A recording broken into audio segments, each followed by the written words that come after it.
Let's talk about Arch Manning, Steve Sarkisian, the one-on-one that Chris Lowe got with Arch Manning that was published on 3 today. I encourage you to go read it. But I really want to talk about just a couple of things in it that I really think Sark needs to let go and change the narrative about. What's up, kinfolk? It's RJ Young. I am not on a step mill. If this is your first time watching Adapt and Respond, thank you for joining us here. We talk college football year-round. If you're into that, hit that subscribe button, like this video, and answer the question in the comments below.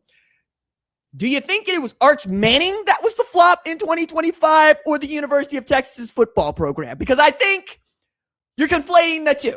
All right? I think you're doing that. I think Steve Sarkisian is also trying to do a thing that coaches do with the narrative, which is say that it doesn't matter, but also take pains to point out the negativity that does get through, because that apparently does matter. She's talking about it in April after y'all didn't make the college football playoff in December after being the preseason number one team in the country and losing to a 3-9 Florida that fired its head coach and lost a starting quarterback in the portal. All right, so why am I on this? Why am I on this? I'm on this because this actually came up for me in an editorial meeting way back in October when this story was first published in The Athletic that called Arch Manning a flop.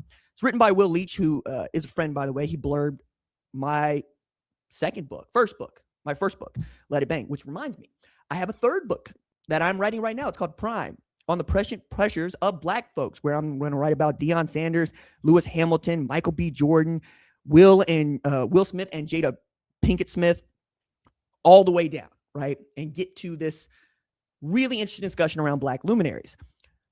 But as I'm doing that, I also need to take, into account the real world outside of this thing called college football. And one of the things that I think is missed about this Athletic article that is widely cited, by the way, by so many people, whenever you want to find somebody that says something nasty about Arch Manning, is that it's written by Will. And Will loves college football. He is not a college football writer, okay? You really want Will to go in on something? Ask him to write about baseball or the University of Illinois. But if he's right about the University of Texas and Arch Manning, assigning him authority on this subject is kind of fraught, man. Like, it's as if I was writing about hockey. If I'm writing about, Lord help me, Sidney Crosby, and his legacy, or Connor McDavid and his legacy, you think that hockey fans are really going to give me the benefit of the doubt? But if it's published on ESPN or, dare I say, The Athletic, maybe they'll just cite the source of the story and not the person that wrote the story. We live in a world where you are less inclined to trust an institution or publication than in history, period. The approval rating for newspapers, just in general, is on the floor. For local news, it's on the floor. People do not trust these outlets. They trust people, persons. You trust me, right? And I take that trust very seriously, which is why I'm pointing out, hey, man, I let that go in one ear and out the other, okay? And the reason that Will Leach was calling Arch Manning a flop, he didn't win the freaking Heisman Trophy and they didn't win the national championship. Like, that's what it comes down to, right? That's what it comes down to. It's also the first full year we get to see him as a starting quarterback. And it's not as if Arch played flawless football. He didn't. He played great football. But he wasn't a Heisman Trophy contender. He didn't even get voted into the top 10. Hell, Jeremiah Smith got more votes than Diego Pavia got more votes than. I mean, I keep going on this. But I really find it interesting and fascinating when you have a coach like Steve Sarkisian who will tell media with a straight face, it does not matter what you think of us when they're ranked number one or they're beating people up. But will cite this story to Chris Lowe to make a point that Arch Manning needs to face some adversity. Dog, Arch Manning ain't faced no adversity, man. I love the dude. I really do. I like hearing him talk. I love the kind of ball that he plays, and he is one of the most talented players in all of football, high school all the way to NFL.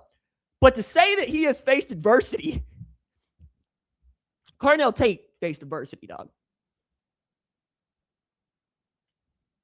If you don't know the story of Carnell Tate and getting to Ohio State and his mama, maybe you need to go look that one up.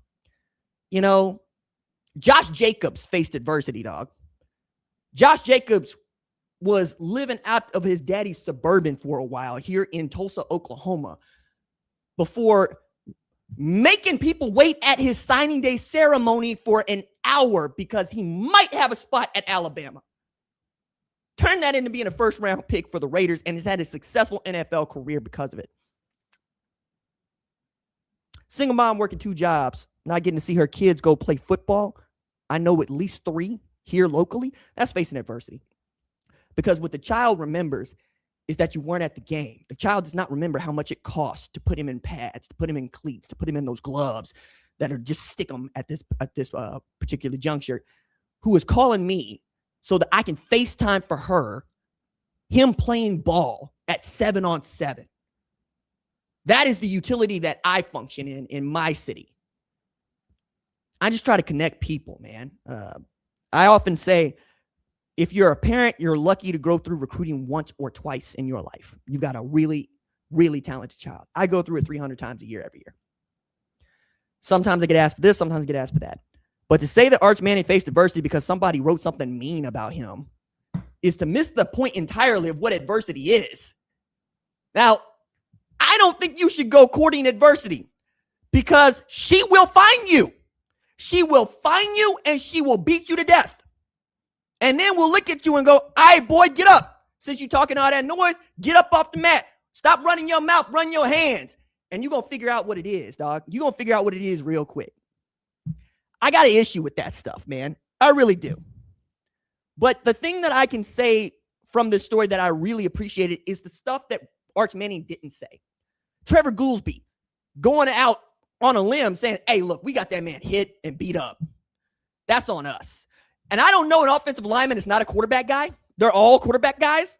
They take that very seriously and with great pride, even more so than their running backs rushing for 1,000, 2,000 yards. They want to keep the quarterback clean. They want to keep the quarterback upright. They want to treat that dude like their younger brother because they know that when it comes down to go make a play, they need to make sure he gets that 2.5 to go shoot it. And with Arch Manning, they know they always got a shot if they keep him clean. And for his part, Arch does not want any attention at all. He is asked to talk, so he talks. I don't think that dude would ever step in front of a microphone if nobody asked him to. But his attitude and his charisma invites people in. Many times, especially with great leaders, they are not the folks that want to come to the front of the line. Frequently, we really just want to be part of the group. We just want to be part of the community. We want people to know that we will keep our word, that we will show up to work, that we understand nobody's bigger than the community. And the collective is the force, is strength. Arch gets that. I also think that Steve Sarkisian thinks a little bit more of his play calling than he should at times. Because your play calling wasn't for junk last year when you couldn't get 1,000-yard rush and y'all couldn't keep Arch Manning clean. You know, there's no play for that. That's called the head coach. That's on you. That's the whole part. You know, Ryan Day had to give up the play calling privileges for them to go win a national championship. And Steve Sarkisian, like Rinkin Riley, is going, no, this is one of the things I was hired to do, and it's one of the things I like doing, so I'm going to do it. You know who else kept those privileges, never won a national championship? Gus Malzahn. When he was an OC, he did what you did as an OC. He won a national championship. Turns out being a head coach might require just a little bit of a different kind of skill set. Kalen DeBoer doesn't call plays for Alabama, though. He's real good at it. Ryan Grubb was calling the plays at Washington when they made the national championship game. Dan Lanning put down the play card as soon as he became the head coach at Oregon. These things aren't mistakes, you know?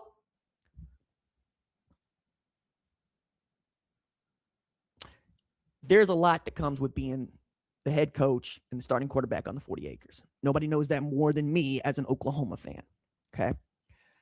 I also recognize that Texas has been truly blessed in the last 7-8 years with quarterbacks because you ain't ever have to worry about Sam Ehlinger showing up to work or being the best possible version of himself, or Quinn Ewers for that matter, or Arch Manning. They've had a run here of just great dudes that happen to be pretty damn good quarterbacks. I still think that had Ehlinger and Texas beat that 2019 LSU team when they sold out to go win that game lost at 45-38, we might have a totally different head coach there. His name might still be Tom Herman. But this is how it goes. As for Arch, yeah, dog. I hope that you get to continue to do what you are doing. And I hope the kind of adversity that I described earlier never, ever finds you. But I'm not going to say that you have gone through adversity because somebody wrote something mean about you one time.